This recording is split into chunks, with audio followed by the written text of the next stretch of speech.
Hey,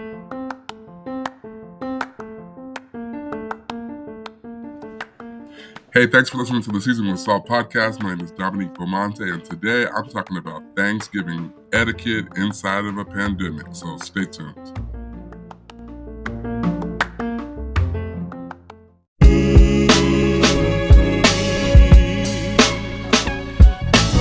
Season with salt, season with salt.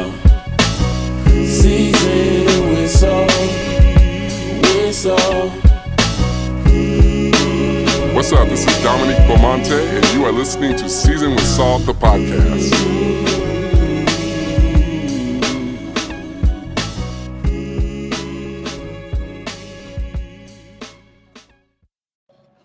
When I was little, my mom used to always holler in front of folks, "You better act right in front of these people." But it would always be funny because the people would be standing right there, just listen, stop trying to parent during the game.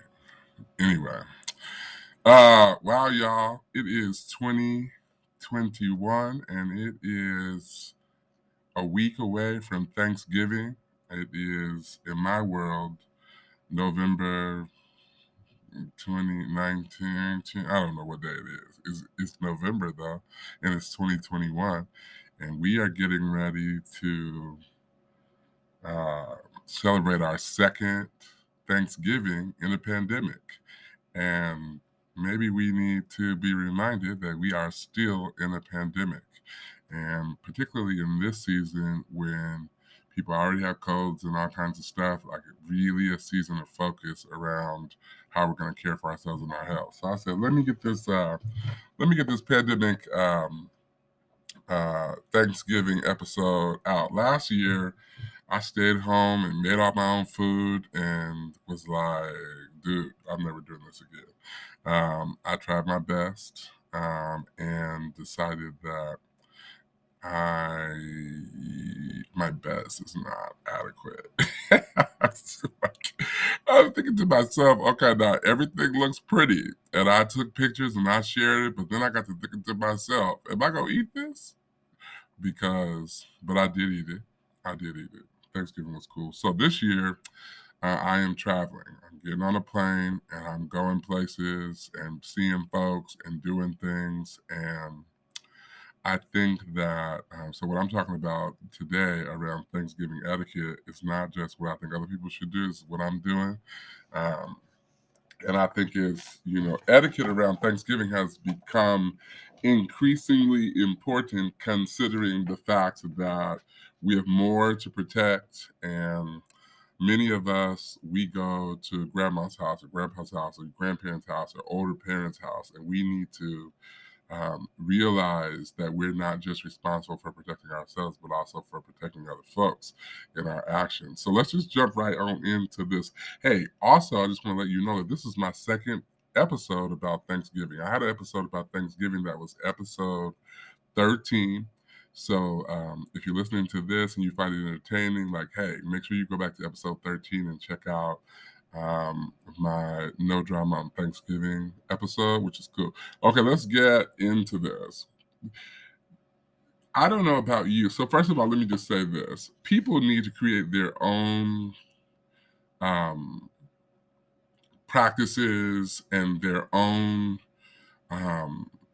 rules around Thanksgiving, because sometimes we're like, oh, my family doesn't do that, so I'm not doing that. Well, if you're raising kids or you're influencing kids in any way, there is a wrong and a right way to do stuff. And sometimes, people around us, their standard for the right way to do stuff is low, right? And so kids, they are watching, they're listening to us, but they're also watching what we do. So I think if you're a person of influence in the life of a young person, you have even a greater responsibility to make sure that you are creating some standards for how you host, how you act like a guest at someone else's home, et cetera, et cetera. And I think that this is the season of giving and this is the season of taking, but it is also the season of thoughtfulness. And this is the best time of the year to teach children thoughtfulness because they they know what they want and they are vulnerable to being taught and following directions, if you know what I mean.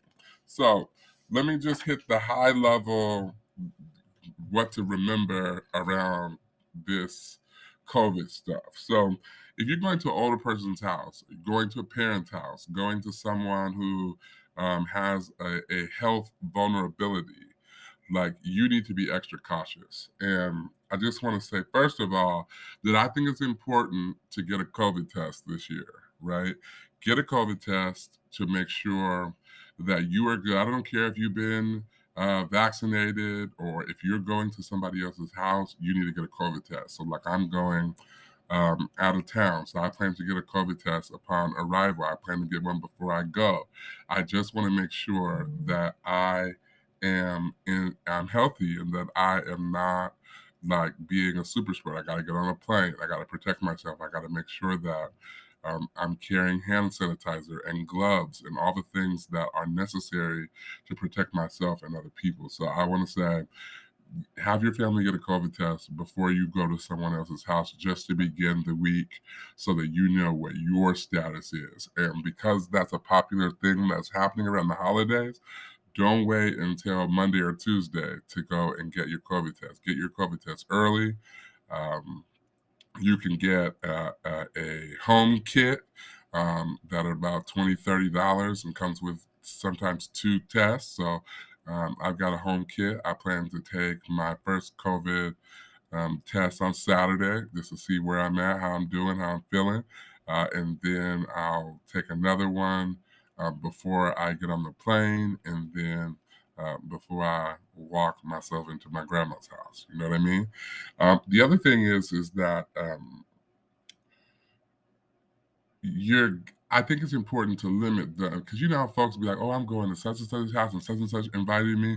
Like if you're going to an older person's house, like a grandmother or a parent, I think it's important to go to the grandma's house or the older person's house first before you start doing a whole bunch of stops. But I think it's appropriate to only have at maximum 2 stops, right? Because the more places that you go, the more you put yourself at risk, right? And maybe first of all, let me say that what pushes my consciousness in this particular episode is that even though some people are thinking, "Oh, the pandemic's over, we're moving forward," like I know like 3 or 4 people currently that have COVID, right?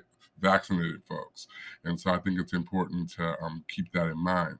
Also, I think it's important to carry on as though, or to make the assumption that people are not vaccinated because it's a topic that people don't like to discuss, and you can't just be going around asking people if they're vaccinated. But all you can really do is protect yourself and your family. So you have to make you know, decisions based on what you know to be true.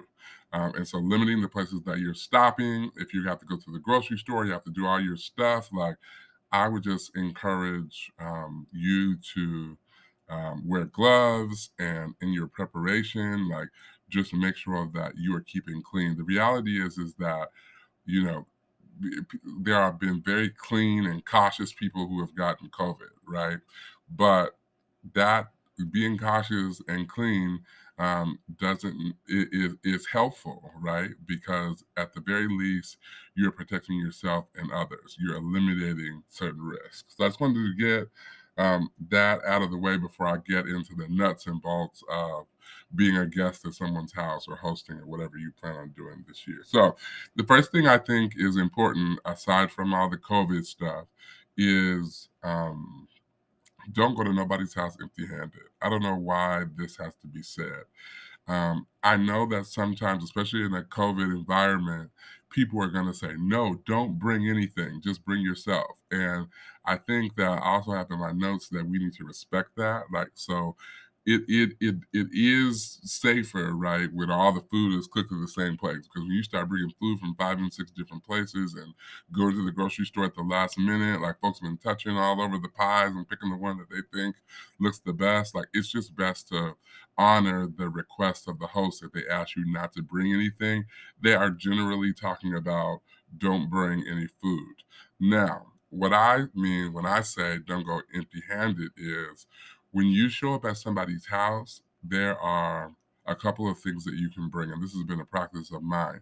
Sometimes, like the host, they have been so inundated with the responsibilities of hosting that they haven't taken care of themselves. They haven't.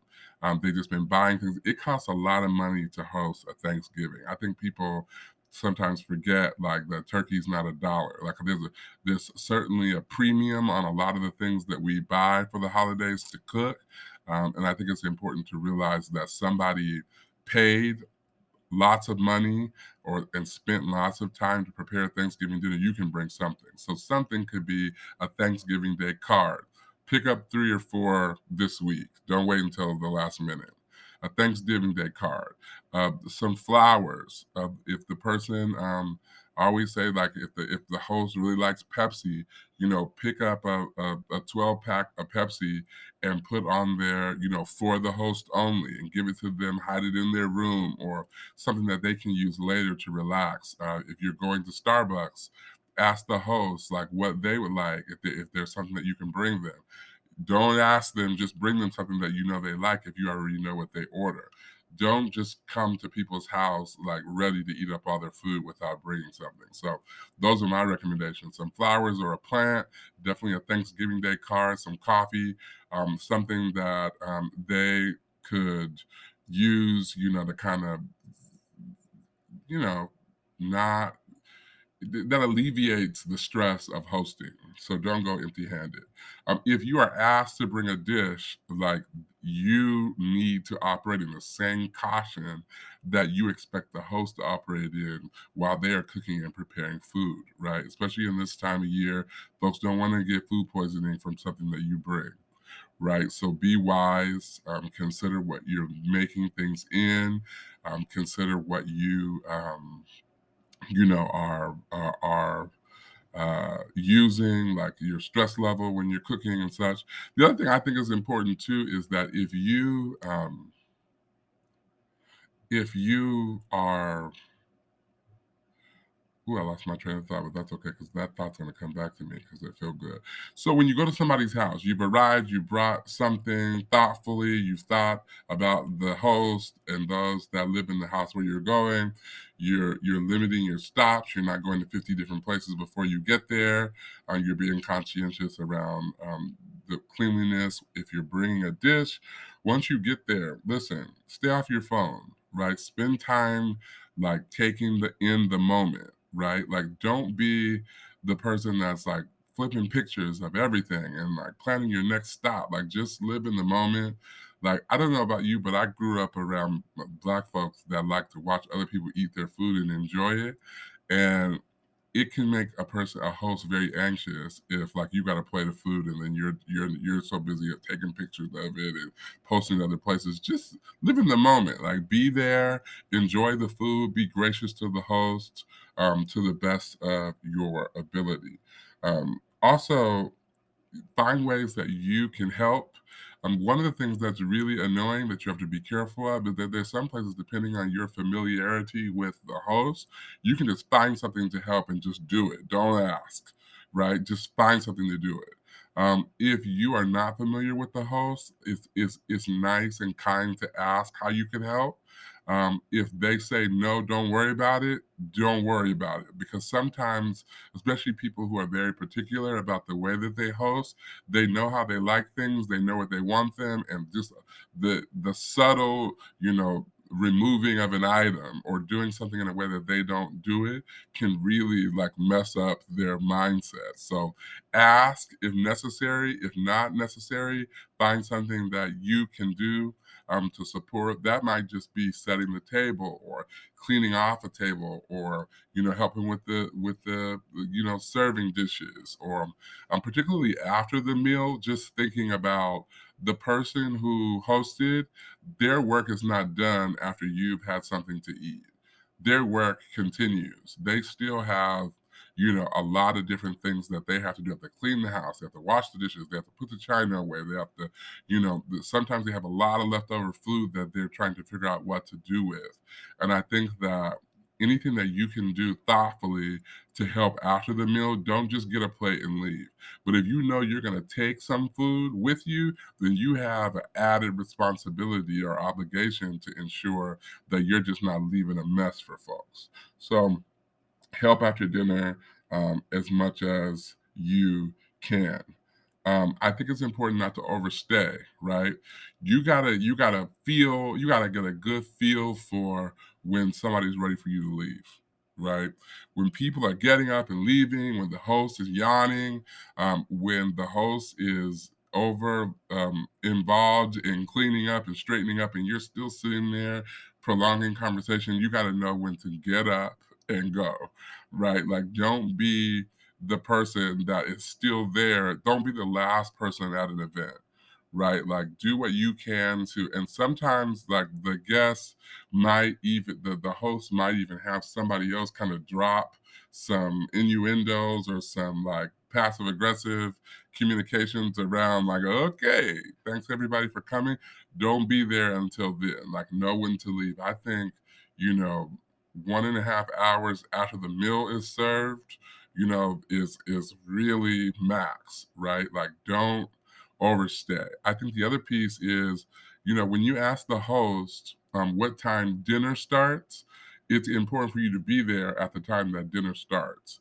Don't come with your crew of people, 2 and 3 hours late, expecting to be hosted in the same way that the people who were on time were hosted, right?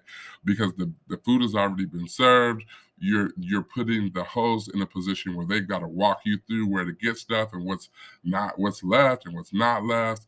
I think it's really important. The other thing is, if you're a guest at somebody's house, don't ask who made what.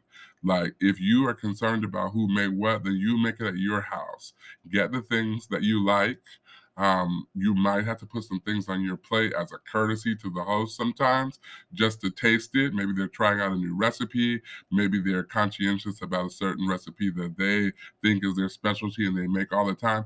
You might have to just taste something just to say, I tried it, right? If they are serving your plate, try to taste everything that you can. If you cannot eat something that has been served to you, I think it's just appropriate to say, "Oh my gosh, I'm full." Like, I really would love to finish this, but I'm full. Sometimes you have to just put it in a to-go box if they have to-go boxes, and then just do what you need to do with it later. I think the other piece is that if you're going to a place where you know that there's usually an abundance of food left over, I think it's a good idea to bring your own Tupperware, but I wouldn't just walk into somebody's house with a whole bunch of Tupperware, right? I wouldn't walk into somebody's house with a whole bunch of stuff. Maybe you leave it in your car, and when they say, "Oh, yeah, we have a lot of food left," maybe you can say, "Oh, I have some extra stuff so that I don't have to use your Tupperware that I just keep in the back of my trunk just in case." And they might be comfortable with that. Or if they got a styrofoam, you can just transfer it later. You got to feel the moment. Um, One thing that's probably going to happen is, if you're not in the core group, you're probably going to get talked about. So you have to be very careful about your presentation, your attitude, the way that you show up as a guest, because there's an etiquette to being a guest. So I wanted to note that. Listen, don't invite if I invite you to Thanksgiving, I invited you. It's at that moment that you should say, "Oh, my cousin Johnny is coming into town that day, and so I don't know if I'm going to be able to go to other folks' house because I want to respect that somebody from out of town is coming, or I'm going to be my new boyfriend or girlfriend will be with me." Let the host tell you that that's okay. Don't just add a person, because especially in a COVID environment, adding another person where nobody knows where they came from or where they live or how they got there can be very stressful for the host. And again, you will be talked about. So be careful about inviting other hosts. I think inviting other guests. Ask the host when appropriate. In a COVID environment, assume that it might not be appropriate because depending on where the person comes from or the person's familiarity with the family, like make good judgment around how you engage the host and some additional person that you want to bring.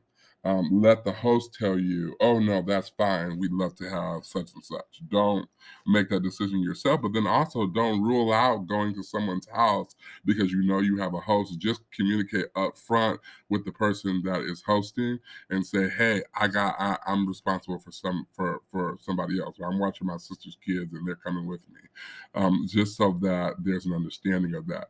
Listen, if you know that you are bringing the Brady Bunch to somebody else's house, particularly kids and teenagers and such. Like, it might be kind for you to just tell the host, hey, I'm bringing additional drinks. Because kids, especially if there's an abundance of things to drink or desserts, they are going to slurp it down. And you don't want to upset the host, because they only planned for, the folks that have one or two drinks. So I think it's appropriate for you to, um, at least brings a non-perishable or something extra, and maybe that extra is just something that you leave in your car because you know that your kids are hungry or thirsty or whatever. You need to have that conversation with your kids before don't be eating up all these people's food. One plate is enough. I don't care what they ask. I don't care if they say you can have another plate. One plate is enough, especially if you're going to somebody else's house. I think it makes sense from my perspective to always cook your own food at home, at least if it's a small plate of something, so that when you go home, you have extra food, and then that helps you to not be overwhelming to whomever is hosting, especially if they have a lot of people and they're asking people to take stuff home, like rude.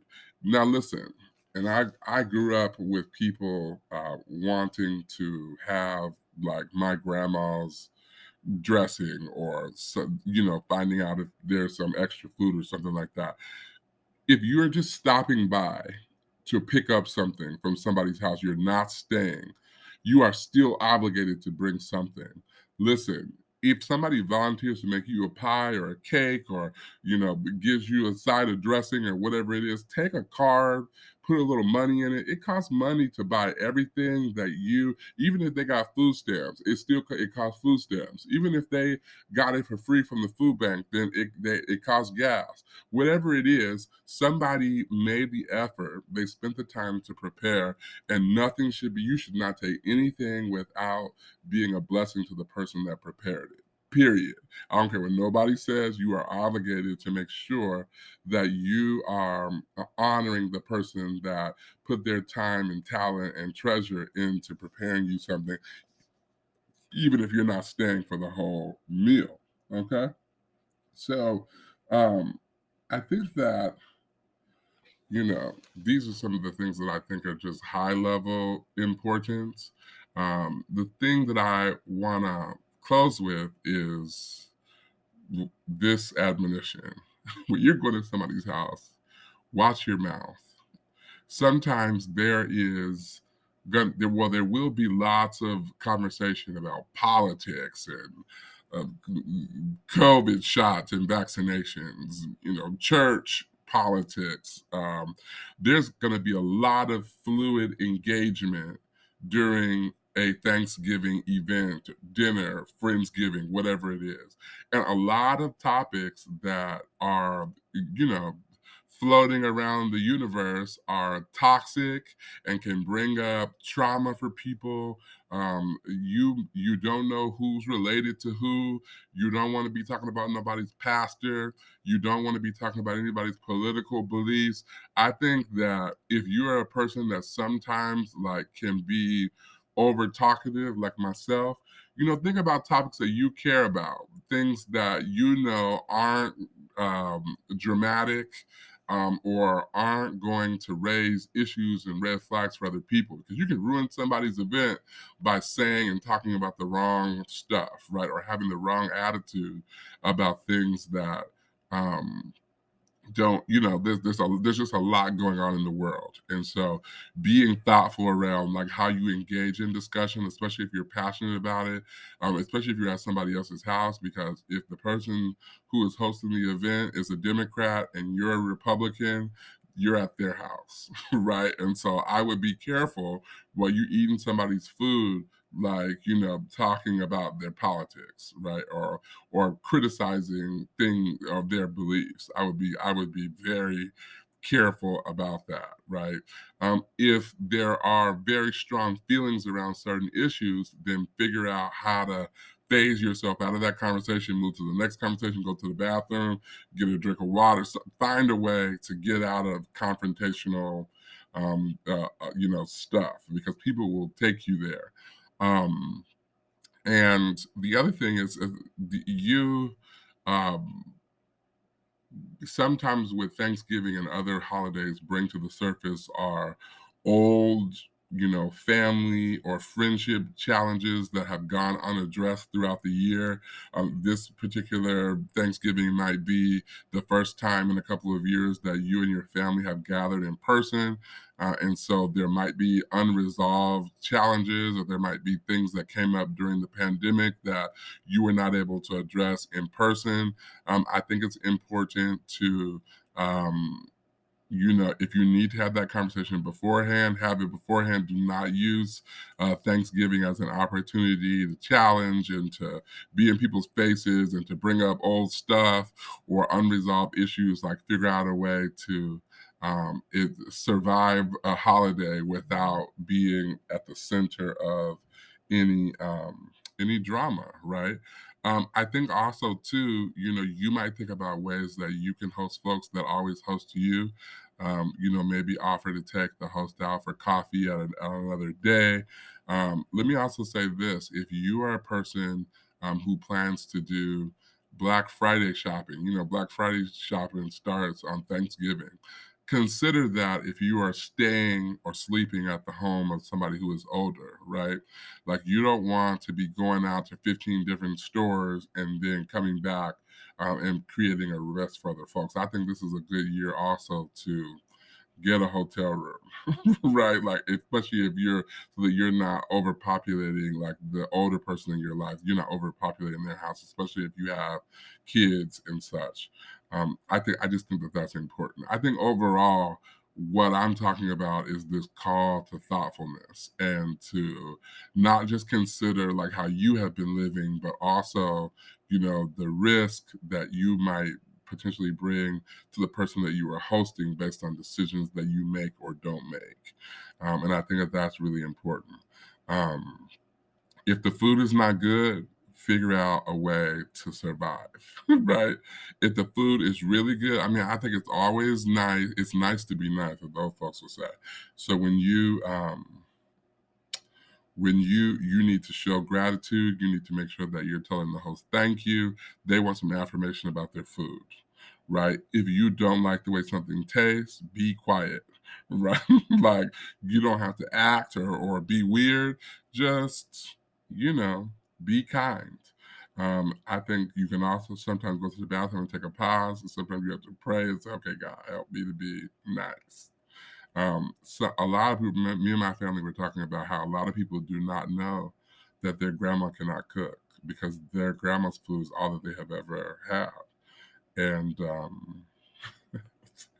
I'm not going to go into that right now, but I just think that it's important to consider that people have a perspective about their abilities that sometimes are not shared, and those be the people who are trying to bring the. One time, my aunts had this big discussion about who had the best deviled eggs. Everybody knew what the deal was. But everybody was like, okay, we're gonna let some people had to be let know. Some people just had to kind of say, one day we'll just have to tell her, but not today.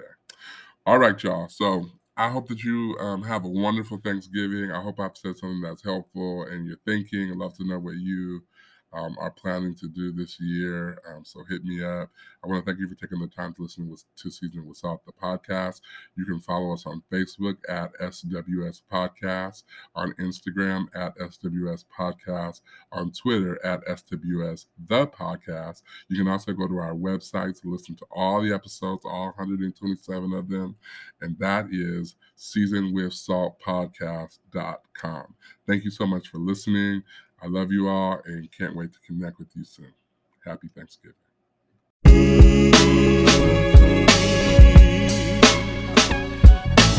Season with salt, with salt.